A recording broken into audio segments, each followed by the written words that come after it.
Day 1, November 27th, 1967. The order reached us 3 nights ago at Long Tieng. We were told that the main Royal Lao Army had secured the valley at Nam Bac weeks earlier, but the North Vietnamese were moving in greater numbers along the ridges. General Vang Pao called in the platoon leaders and spoke plainly. We were not being sent to take command. We were not being sent to replace anyone. We were being sent to support, to patrol the outer mountains, watch the approaches, and warn the Royal Lao Army if the enemy tried to close the trap. He reminded us that we are mountain fighters. Stay in the high ground, he said. Do not get pulled into the valley unless there is no choice. We all understood what he meant. The alleys belonged to artillery, while the mountains belonged to us. We were flown in by helicopters at first light, the engines loud against the cold air. The helicopters circled once before dropping us onto a ridge southeast of the main valley. The jungle swallowed us quickly after we moved off the landing zone. And from our position, I could see the Royal Lao camp below with their tents arranged in neat rows, smoke rising from cook fires, and artillery dug and facing north. It looked orderly, even confident, too confident perhaps. The valley is wide and open, and the mountains ring it like the rim of a bowl. Anyone who holds the rim controls what happens inside. My platoon has 29 men. Most are young, some younger than they should be for war, but all have already seen fighting in other hills. We carry American rifles, light machine guns, and 1 radio with limited batteries, and 3 days of rice in our packs.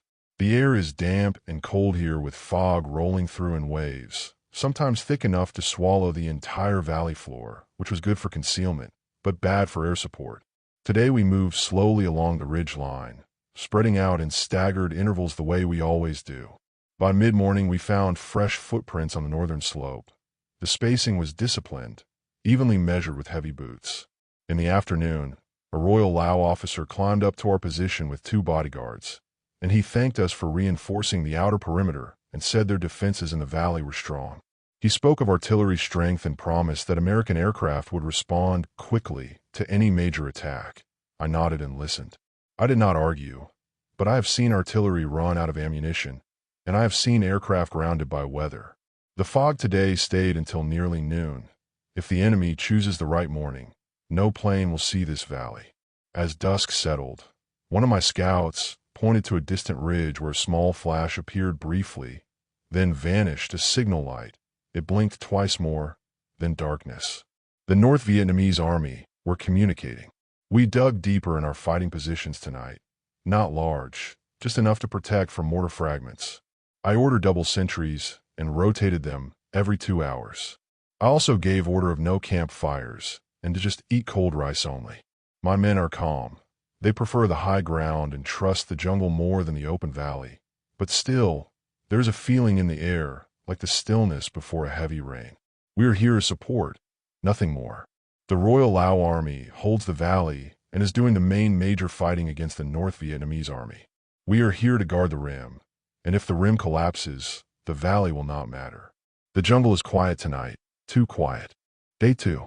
The fog sat heavier this morning, thicker than yesterday, so dense that the valley floor disappeared completely, and even the nearest trees looked like ghosts. Sound carried strangely in it. At first light, we heard distant chopping, not random jungle cutting, but deliberate rhythmic strikes of tools. The North Vietnamese Army are clearing positions somewhere on the far ridge. They work slowly and carefully, and they know we are here. I sent 2 fire teams west along the spine of the ridge while I remained with the radio operator and the machine gun team near our main observation point. We move in silence, hand signals only. By mid-morning the fog began to thin and shapes emerged below. The Royal Lao artillery crews adjusting their guns, soldiers moving between bunkers, and from above, the valley looks peaceful, almost ordinary. It is easy to believe it can be held forever when you stand inside it, but it is different when you stand on the rim and see how many approaches exist. Around midday, one of our scouts returned with news of fresh diggings along a northern slope we observed yesterday. Enemy fighting positions, not yet fully established, but marked. They are setting mortars. The spacing between positions tells me they expect to fire in coordinated salvos, not harassment shots. We reported everything by radio, and the Royal Lao commander acknowledged, but sounded unconcerned. They believe their artillery outranges any threat from those hills. Perhaps they are right for now, but artillery must see what it fires at, and the jungle hides many things. In the afternoon, we heard 3 distant shots, single rifle cracks, spaced evenly apart, not aimed at us. Signals, perhaps, or testing our reaction time. I did not allow my men to respond, because ammunition must not be wasted. One of my youngest soldiers asked if the North Vietnamese Army would attack soon. I told him they will attack only when they are ready. That could be days, it could be weeks. Encirclement is like tightening a rope, slow at first, then sudden. We shifted our secondary defensive position slightly downhill before dusk to avoid silhouetting ourselves against the ridgeline. Small adjustments. I reminded the men that our mission is not glory. We are here to watch, report, and delay if necessary. The Royal Lao Army holds the valley, and we guard the heights and give warning. If we do our job correctly, the first mortar round will not be a surprise. Tonight, the jungle is not as quiet. I can hear faint movement on the northern ridge when the wind drops. Equipment brushing against branches, muted voices carried in pieces. They are closer than yesterday. The circle is forming, but it is not yet closed. I feel no fear, only a steady weight in my chest, the kind that comes when you sense something large moving in the dark. We will stay patient. The mountains reward patience, and tomorrow we will patrol farther north. Day 3. The morning broke without fog for the first time since we arrived, and the valley revealed itself clearly beneath us. Smoke from the Royal Lao cook fires rose straight into the air. The artillery pieces were visible in their earthen pits, their barrels pointed toward the northern approaches. From this height, the camp looks strong, but strength on flat ground depends on what surrounds it, and today we saw more than before. Before sunrise, one of our sentries heard movement below our eastern slope. Not careless movement, careful, deliberate steps. I took 2 squads and moved down quietly along a narrow trail that only hunters use. About halfway down, we found boot prints crossing our path, fresh. The soil was still damp from last night's dew, and the edges had not yet dried. They are moving closer to our ridge, perhaps testing our perimeter. We followed the tracks for a short distance, but did not pursue far. It is easy to be pulled into an ambush when following footprints that are meant to be found. I ordered the men back to higher ground, since our task is not to chase, but to observe and report. By mid-morning, we spotted 3 figures on a distant ridge through binoculars, uniformed, moving in single file. They paused, crouched, and one of them appeared to be sketching or marking something, maybe range estimation, or mapping the valley. They did not see us. I radioed the report to the Royal Lao command below, and this time the officer's tone was sharper. He asked for grid estimates and numbers. I gave him what I could, and shortly afterward, we heard artillery from the valley floor, 3 rounds fired toward the ridge where we had spotted movement. The explosions echoed through the mountains, scattering birds into the air. Whether they hit anything, I cannot say. The jungle swallows damage quickly. The artillery fire changed the mood. Now both sides know the other is watching closely. There is no more illusion of distance. In the afternoon, one of my machine gunners spotted freshly cut branches arranged in a pattern on the northern slope, camouflage. Someone is constructing cover positions, and the spacing suggests more than a small unit, perhaps a company-sized element operating in sections. If so, they're not here for a small raid. I gathered the platoon before dusk and reminded them of our role. We are not the main force, and that the Royal Lao Army holds the valley, while we are the outer shield and early warning. If the enemy advances on this ridge, we delay them and fall back in stages, never allowing ourselves to be fixed in one position. Mobility will be our strength, and the mountains are our ally. Tonight, the jungle is louder. We can hear faint digging, the dull scrape of tools into soil, carried on the wind. It is no longer imagination. They are building something out there. One of the men joked quietly that perhaps they are building their own graves. No one laughed. The circle tightened slowly, not with noise and shouting, but with patience and earth being turned in the dark.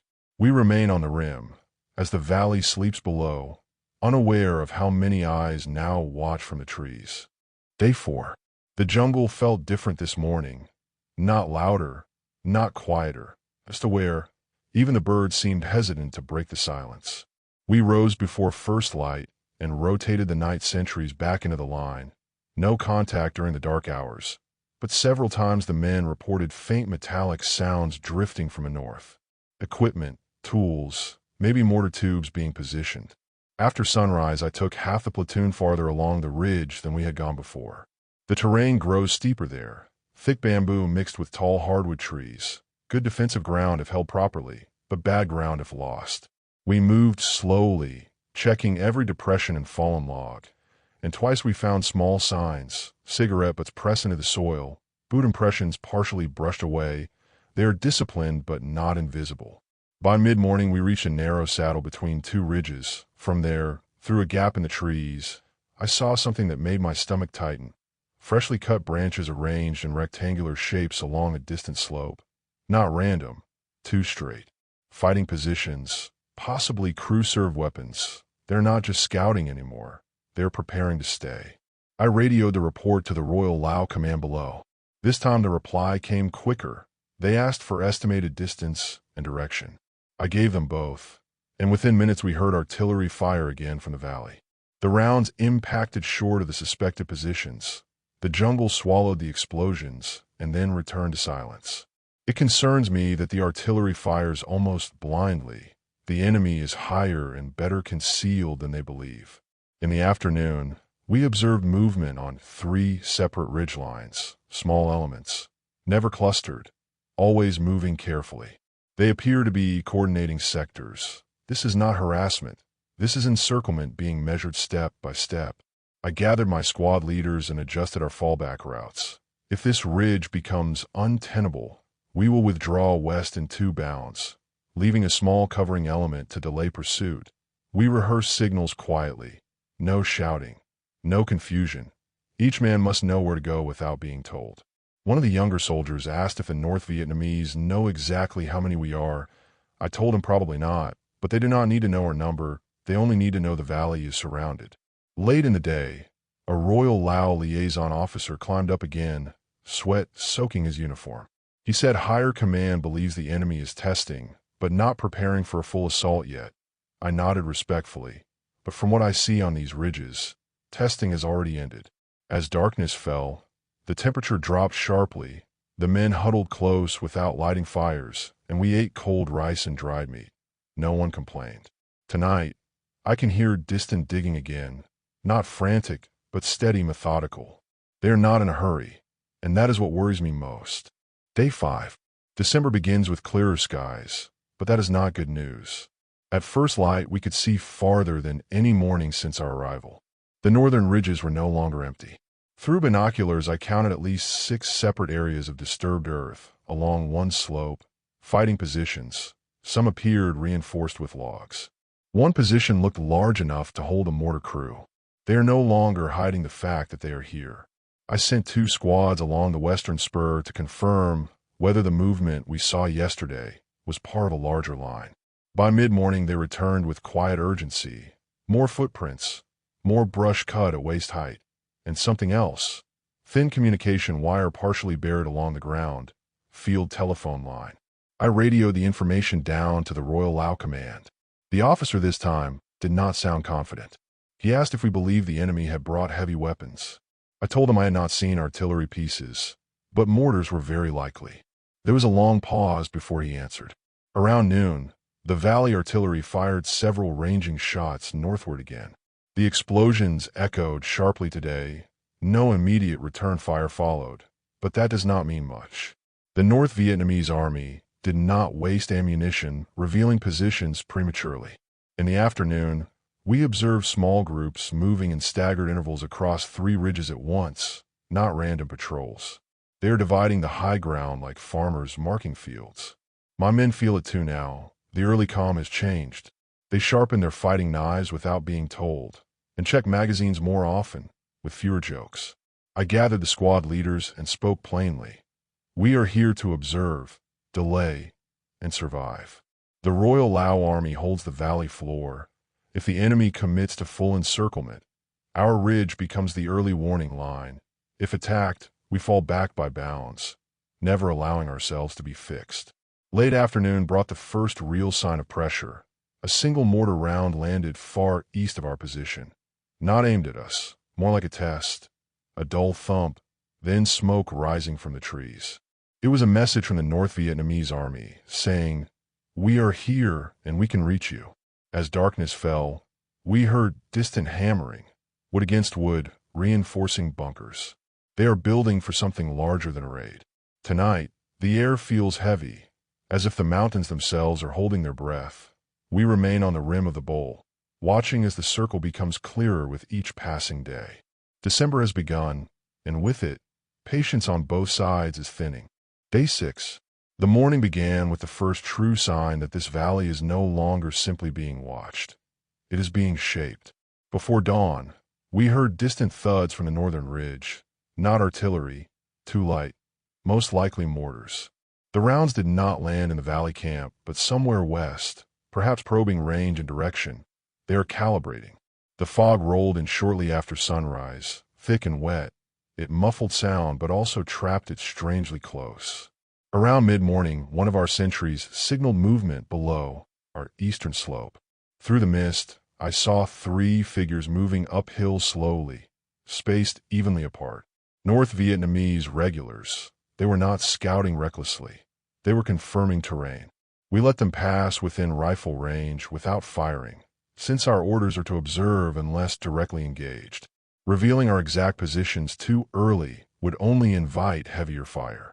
By midday, the fog lifted enough to reveal new scars on the opposite ridge.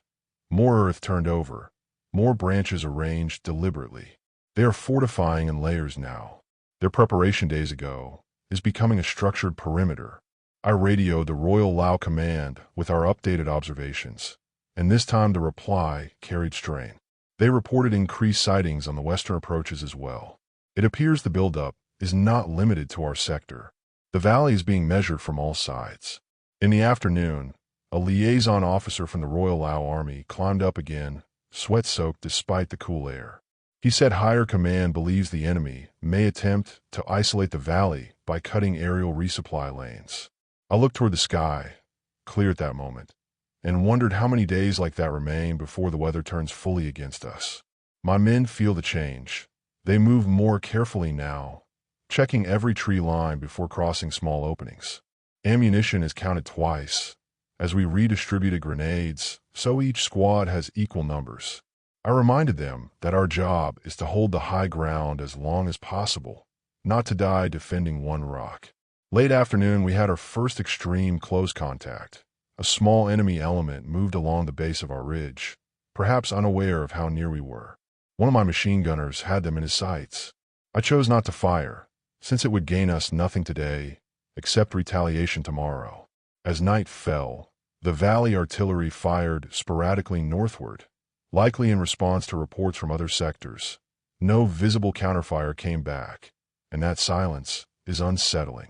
The North Vietnamese Army are disciplined. They do not respond emotionally. Tonight, the jungle no longer feels neutral. It feels occupied.